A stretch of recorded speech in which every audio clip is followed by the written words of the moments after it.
નમસ્કાર મિત્રો, વર્ગ 3ની પરીક્ષાની અંદર ઇંગ્લિશ ગ્રામરમાં ગ્રામર પોઈન્ટ્સ પ્લસ જે કહેવાય છે વોકાબ્યુલરીના સંલગ્નમાં ક્વેશ્ચન બહુ જ પૂછાતા હોય છે. અને વોકાબ્યુલરીની અંદર મોટાભાગે spelling, find the correct spelling, misspell, આ બધા ટોટલી જે અલગ અલગ પ્રકારના પ્રશ્નો કઈ રીતે પરીક્ષામાં પૂછાય છે એના સંલગ્નમાં આપણે ટેસ્ટ તૈયાર કર્યો છે. એનો અભ્યાસ કરીશું. પીએસઆઈ, એએસઆઈમાં જે ઇંગ્લિશમાં જે વોકેબ્યુલરી સૌથી વધારે પૂછાય છે એના સંદર્ભમાં ટેસ્ટ તૈયાર કર્યો છે, તો જરૂરથી આપણે ધ્યાન આપીશું. Choose the correct option which is correctly spelled.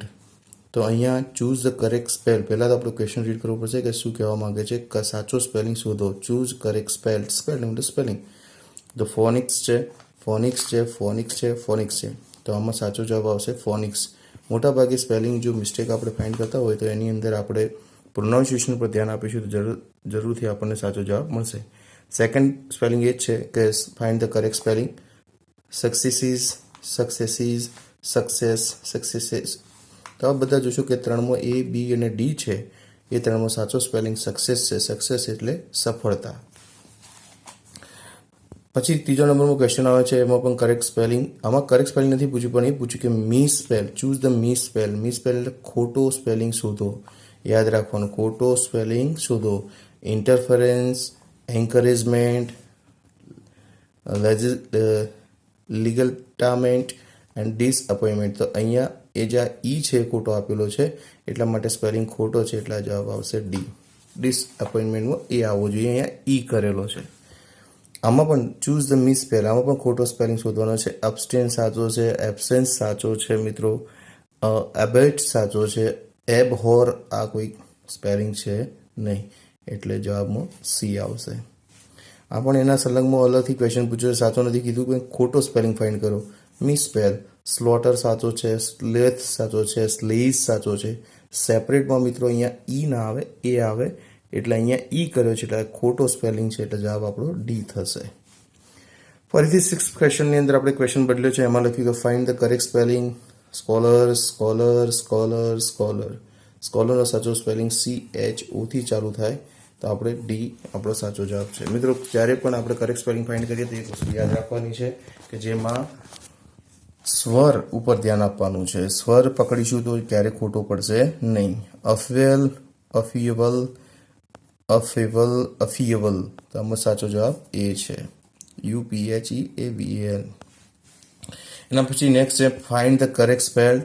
તો એટીક્યુટ, એટીક્યુટ, એટીક્યુટ, એટીક્યુટ. મોટાભાગે સ્વરમાં લોચો પડતો હોય છે, એટલે આ સ્પેલિંગમાં ડી જે છે એ સાચો છે. એના પછી 9માં find the correct spelling. Stationery, stationery, stationery, stationery. તમામ સ્પેલિંગમાં આપણે જોઈશું તો બધામાં સ્વર બદલ્યા છે. મોટાભાગે સ્વર બદલાતા હોય છે, જેથી કરીને આપણો સાચો સ્પેલિંગ છે સ્ટેશનરી. સ્ટેશનનો સ્પેલિંગ STATION, નેરી યાદ રાખવાનું છે શોર્ટ ફોર્મમાં, એટલે જવાબ સાચો જવાબ આવશે C. Find the incorrect word. ખોટો સ્પેલિંગ કયો છે? કરસ્પોન્ડન્સ સાચો છે, પત્ર વ્યવહાર કરો. અનફર્ગેટેબલ, મને લાગી રહ્યું છે ફર્ગેટેબલમાં કંઈક લોચા જેવું લાગે છે. ક્વેશ્ચનરી, હા સાચો છે, વાયનો આઈ કરી ઈઆર કરીને લગાવ્યો છે. કેરેક્ટરિસ્ટિક આ પણ સાચો છે, જવાબ છે બી, જે ખોટો છે, અનફર્ગેટેબલ, GE આવે. Next find the correct spelling. અહીંયા પણ જોઈશું તો ફાઇન્ડ ધ કરેક્ટ સ્પેલિંગ છે મિસલેનિયસ, મિસલેનિયસ, મિસલેનિયસ એન્ડ માઇસેલેનિયસ. તો અહીંયા જોશું તો સ્વરમાં તો LLA યાદ રાખવાનું છે, LLA.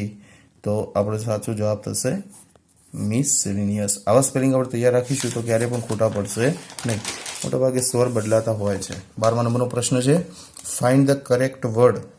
Correct word mischievous, mischievous, mischievous અને મિસ્ચીવિયસ. તો આમાં આવશે MISCHI આવે, એટલે સી આવશે. આમાં પણ 13મા નંબરનો પ્રશ્ન રિકમાન્ડેડ, ભલામણ કરવી, રિકમેન્ડ, રિકમાન્ડ, રિકમેન્ડ. તો આમાં MEND આવશે, અને RE યાદ રાખવાનું, રેકમેન્ડ ના થાય. એલિનેટ, એલિનેટ, એલિનેટ, એલિનેટ. તો સાચો જવાબ સી આવશે, એલિનેટ. આનો પ્રશ્ન બનાવે છે મિત્રો, અલગ અલગ રીતે પ્રશ્ન ગમે તે રીતે પૂછી ટોટલી વોકાબ્યુલરી સંલગ્નમાં આવશે. Find the incorrect word. 3 word આપણને આપેલા છે, લેફ્ટનન્ટ, કર્નલ અને લેઇઝ. તો ઓપ્શન આપે છે ઓનલી 1 પહેલો સાચો, ઓનલી 2 બીજો સાચો, 3 ઓનલી, ત્રીજો સાચો, નન, એક પણ નહીં. તો જોઈશું તો આ ત્રણ જે સ્પેલિંગ છે સાચા છે, જેમાં એક પણ ઓપ્શન આલેલો નથી, તો આપણો જવાબ નન આવશે. એવું લખેલું હોત 3 રાઈટ, બરોબર, ઓલ આર રાઈટ, તો આપણે એ ચૂઝ કરત, પણ એ લખેલું નથી ઓપ્શનમાં. હવે બીજો પ્રશ્ન છે, find the correct spelling of the word for day of remembrance. આપણી યાદનો દિવસ કયો? તો વર્ષગાંઠ આવે, એનિવર્સરી, NNIVERSARY. 17 નંબરનો પ્રશ્ન છે મિત્રો, એ પણ અલગ રીતે આખો બનાવેલો છે. Find the correct spelling of the word for none elective government official. None elective, જેને ઇલેક્ટ ના કરી શકાય એવો ઓફિશિયલ તો શું કહેવાય? બ્યુરોક્રેસી, નોકરિયાત જે આપણે બોલીએ છીએ, બ્યુરોક્રેસી. યાદ રાખવાનું સ્પેલિંગ, એમાં સ્વર પકડવાના છે, BUREAUCRACY.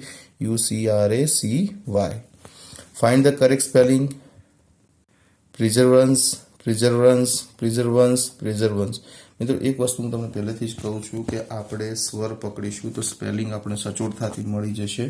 એટલે અહીંયા સ્વર જે છે PESESEACE છે, તો આ લિંક આપણે પકડીશું તો આપણો સ્પેલિંગ તદ્દન રાઈટ પડવાનો છે. સ્પેલિંગ ખોટો કરવા માટે મોટા ભાગે જે હોય છે એ સ્વર ચેન્જ કરતા હોય છે. તો પ્રિઝર્વન્સ યાદ રાખવાનું છે. Find the correct spelling humorous, meritorious, generous and populous. તો અહીંયા તમે જોશો તો સાચો સ્પેલિંગ કયો છે? બધા સ્પેલિંગ તો ત્રણ સ્પેલિંગ મિત્રો ખોટા છે. આ હ્યુમરસ છે એ સાચો છે, રમુજી. Find the correct spelling guarantee and guarantee. મિત્રો ગેરંટીનો સ્પેલિંગ તો બધાને ખબર જ હોય છે, GUARANTEE, પણ જ્યારે ખોટા બનાવીને આપવામાં આવે ત્યારે આપણે કન્ફ્યુઝન થતા હોય છે. એ સ્વર યાદ રાખવાનો છે. ડી સાચું છે. Find the correct spelling condemn, condemn. તો ત્રણ સ્પેલિંગનો જે છે CONDEMAN વાળો સ્પેલિંગ સાચો છે. હવે જોઈશું મિત્રો, find the correct spelling 22 number rhythm.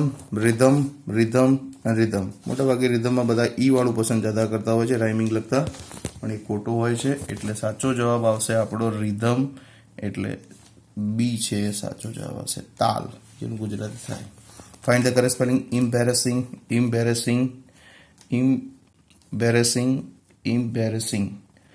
શરમજનક જે કહેવાનો અર્થ થતો હોય છે મિત્રો. તો એમાં EMBARRASING યાદ રાખવાનું રહેશે, એટલે આપણો સાચો જવાબ આવી જશે. અહીંયા એક જ આર છે, એટલે અહીંયા ડબલ આર વાળો સાચો જવાબ છે. Find the correct spelling equivalent. અલગ અલગ પ્રોનાઉન્સિએશન. સમક્ષ, જેનું ગુજરાતી થતું હોય છે, તો આનો જવાબ આવશે ઇક્વલન્ટ, જેનું ગુજરાતી થશે સમક્ષ. Find the correct spelling for the respiratory disease. જે રેસ્પિરેટરી આપણે શ્વાસ લેવામાં તકલીફ પડતી હોય છે, એ રોગ કયો? તો એના અર્થમાં આપણા રોગ શોધવાનો છે ને એમાંય પાછો સ્પેલિંગ ખોટો કયો, સાચો કયો, એ શોધવાનો. ડબલ પડાવ આવે. તો યાદ રાખવાનું છે ન્યુમેનિયા. તો ન્યુમેનિયા થાય રેસ્પિરેટરી સિસ્ટમમાં, તો અહીંયા ડિઝીઝનું નામ આપેલું છે ન્યુમેનિયા, પણ પી સાયલેન્ટ છે મિત્રો, યાદ રાખવાનું રહેશે. એટલે ન્યુમેનિયા સ્પેલિંગ આપણો સાચો. ઘણા ખરા મિત્રોના માઇન્ડમાં છે સાહેબ કે ભાઈ તમે ગુજરાતી અર્થ લખ્યા હો તો સાચું, તો એના માટે અલગથી આપણે બનાવ્યું છે જે સાચું છે. ફોનિક્સ લખાય છે સક્સેસ એટલે સફળતા. ત્રીજો, ચોથો, પાંચમો એ પ્રશ્ન જે છે મિત્રો ખોટો સ્પેલિંગ હતો એ શોધવાનો હતો, એટલે એ નથી લખ્યા. સ્કોલર એટલે વિદ્વાન. અફ્યુવલ મતલબ ઉથલ પાલત થાય. એટિક્યુટ મતલબ શિષ્ટાચાર. સ્ટેશનરી મતલબ ખબર છે પુસ્તકોનો શબ્દ, અલગ અલગ પુસ્તકો મળે બધા ભેગા થઈને એક જગ્યાએ, તો સ્ટેશનરી કહેવાય. મિસલેન્સ પરચુરણ કહેવાય. મિસ્ચીવિયસ તોફાની. રિકમેન્ડ ભલામણ કરવી થાય. એલિનેન્ટ વિમુખ કરવું થાય. 15 નંબરનો પ્રશ્ન કંઈક અલગ છે એટલે લખ્યું નથી. એનિવર્સરી વર્ષગાંઠ. બ્યુરોક્રેસી નોકરિયાત. પ્રિઝર્વન્સ દૃઢતા. હ્યુમરસ રમૂજી. ગેરંટી ગેરંટી કહેવાય. રિધમ એટલે લય તાલ જે બી કહીએ છીએ. એમ્બેરેસિંગ શરમજનક. ઇક્વલન્ટ સમક્ષ. અને ન્યુમેનિયા. આઈ હોપ કે તમને આમાં સરસ મજાનો ખ્યાલ આવી ગયો હશે. અને નેક્સ્ટ ટાઈમ આનાથી બીજા વોકેબલરી આપણે શેર કરીશું. ઓકે, તો તમે જરૂરથી મહેનત કરજો. નેક્સ્ટ આવનારી એક્ઝામમાં સારા માર્ક્સ પ્રાપ્ત કરો. All best.